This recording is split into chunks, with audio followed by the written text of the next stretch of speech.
आशुतोष जी के आने के बाद बिहार की राजनीति में एक नया समीकरण, पहले एमवाई समीकरण हम लोग जानते थे, अब एक नया समीकरण भूमाय समीकरण पर बातचीत चल रही है।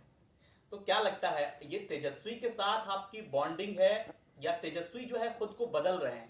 वो 90 के दशक की जो राजनीति थी, लालू प्रसाद वाली राजनीति, उससे अलग तेजस्वी यादव खुद को ढाल रहे हैं और आशुतोष जब उनका समर्थन करते हैं तभी इस तरह के नारे निकल करके सामने आते हैं और ये बहस का हिस्सा बन जाता है। आशीष जी, आपका सवाल बिल्कुल जायज़ है और ये तो अच्छी बात है कि तेजस्वी नए युग के हैं, नई पीढ़ी के हैं और वो बदलाव चाहते हैं और बदलाव अपने भीतर कर भी रहे हैं। बार बार कहते हैं कि A to Z की पार्टी है। लगे एमएलसी चुनाव में तो उन्होंने खुलेआम कार्तिक मास्टर साहब के मंच से कहा कि हम यादव समाज से अपील करते हैं कि वो बिहार को ही वोट दें।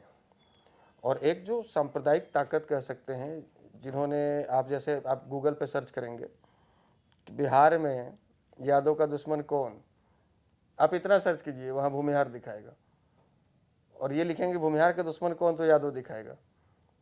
तो ये जो माहौल तैयार किया गया है सांप्रदायिक ताकतों के द्वारा कि ये दो मजबूत जातियों को आपस में लड़ा कर और हम सत्ता की मलाई खाते रहें, तो अब युवा पीढ़ी हम आपस में एक दूसरे का हाथ तोड़ के नहीं, एक दूसरे से हाथ जोड़ के, एक दूसरे से हाथ मिलाकर और बेहतर बिहार बनाने की ओर हम लोग प्रयास कर रहे हैं। और इसी क्रम में आज तक के राजद के इतिहास में तो आपने नहीं देखा होगा कि किसी ब्रह्मर्षि के मंच पर जाकर और उस पार्टी के जो सबसे बड़े लीडर हैं वो कह रहे हैं कि हम आपको उचित भागीदारी देंगे, उचित हिस्सेदारी देंगे, हम आपका आशीर्वाद लेने आए हैं, आपका सहयोग प्राप्त करने आए हैं। तो ये बड़ी बात है, वो अपने भीतर बदलाव लाए हैं या उनका नया सोच है, तो अच्छी बात है। हम लोग पुरानी बातों में पड़े रहेंगे कि नहीं वो तो ऐसे हुआ, पिछले 30 साल पहले ऐसे हुआ था, 40 साल पहले ऐसे हुआ था, तो भाई आपके लिए भला कौन किया? आपका भला कौन किया? नीतीश जी आपका भला किए, बीजेपी आपका भला की।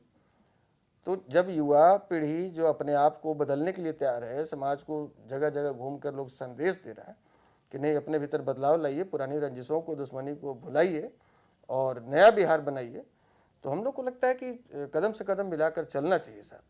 लालू यादव का एक स्टेटमेंट आया था, भूरा बाल साफ करो, तो क्या इसको भी भूल जाएंगे? देखिए, ये तो बीजेपी के लोगों ने इस बात को फैलाया और हमने एक बार और इसी तरह से, मैं प्रेस कॉन्फ्रेंस कर रहा था तो एक मीडिया बंधु ने हमसे सवाल किया कि लालू यादव का स्टेटमेंट, हमने कहा कि लिखित रूप से, इवन गोपालगंज में या पिछले चुनाव में तेजस्वी यादव का एक बयान लिखित था, रूप से, और वायरल कोई वीडियो आज तक किसी ने सार्वजनिक नहीं किया। किताब लालू प्रसाद यादव ने जो किताब लिखी उसमें पूरा खंडन है और इसमें किसी बात पे मतलब कोई आज तक एक वीडियो हमको नहीं दिखा पाया, किसी पेपर में स्टेटमेंट नहीं दिखा पाया कि लालू यादव का स्टेटमेंट था कि भूरा बाल साफ करो। तो ये जो लोग जो माहौल बनाते हैं ना कि आज आप जिनसे रोजगार की बात करते हैं तो वो पाकिस्तान की बात करते हैं, आप उनसे महंगाई की बात कीजिएगा तो वो इस्लाम की बात करेंगे। तो ये लोग उस समय माहौल तैयार किए थे और आज इनके नेता लोग कहते हैं कि 90 के दशक में भूमिहार समाज के लोग काटे जा रहे थे तो हम लोग गए थे बचाने के लिए। हमको लगता है इनसे बड़ा बेशर्म तो कोई होगा नहीं। एक भी उदाहरण कोई बता दे कि जब 90 के दशक में मगध, शाहाबाद और पटना कमिश्नरी के लगभग 16 जिलों में नक्सलवाद चरम पर था, हम उसी जिले से हैं। मेरे गांव के अगल बगल में लक्ष्मणपुर बाथे है, मेरे गांव के बगल में सेनारी है, बारा है, चौरम है, अहिरा है, रामपुर है, और हमने वो माहौल देखा है। हम भी उस समय गांव में ही रहते थे। हमारे हजारों एकड़ ज़मीनों पर लाल झंडे गाड़े गए थे, हमने वो देखा है। हमारे घरों के आगे खड़े ट्रैक्टरों को आग लगा दिए जाते थे, हमारे खलिहान में पुंज को आग लगा दिए जाते थे। उस समय एक भी अपने आप को जो कहता है कि हमने आपको बचाया, भगवा गमछी लेकर हम आए या हाफ पैंट पहनकर आए, एक भी उदाहरण ऐसा नहीं मिलेगा कि कोई इस तरह से हमारे लिए खड़ा होने आया हो। उस समय हमारे लिए कोई खड़ा हुआ तो 80 साल का बुजुर्ग ब्रह्मेश्वर मुखिया खड़े हुए जो हमारे ही समाज से थे, और हमारे अपने लोग। सैकड़ों ऐसे उदाहरण हैं कि समाज की रक्षा में हमारे समाज के युवाओं ने शादियां तक नहीं की, घर परिवार छोड़ दिया, उनकी हत्याएं कर दी गई, उनको गायब कर दिया गया। लेकिन कोई पार्टी या कोई नेता ये कह दे या कोई संगठन कह दे कि हम बचाए हैं आपको आकर, तो ये झूठा दावा कर रहे हैं। एक तो कि आप हमारे कष्ट में, हमारे दुख के घड़ी में साथ नहीं देने आए, और ऊपर से आप जले पर नमक छिड़कने का काम कर रहे हैं। तो आपने थोड़ा पीछे का जिक्र किया तो मुझे लगता है कि बिहार तक के दर्शकों को भी बहुत ज़्यादा आपके बारे में जानकारी नहीं है, क्योंकि हम लोग राजनीति देखते हैं तो हमारे पास इसलिए इतनी जानकारी है। तो मैं आपसे ये भी जानना चाहूँगा कि आपको कब लगा कि अब एक मंच की ज़रूरत है, या अब पार्टी बना लेनी चाहिए, अब इस समाज को एक चेहरे की ज़रूरत है, तो आप कैसे राजनीति में आए? देखिए, राजनीति से पहले तो सामाजिक संगठन की बात कर लें यदि 2 मिनट में, तो मैं सेना में 16 साल 2 महीने में भर्ती हो गया था। 16 साल 2 महीने की उम्र में। पहले 16 साल में ही भर्ती होते थे, अब तो 17.5 साल हो गया, और अब तो उसको भी हाँ अग्निवीर कर दिया गया।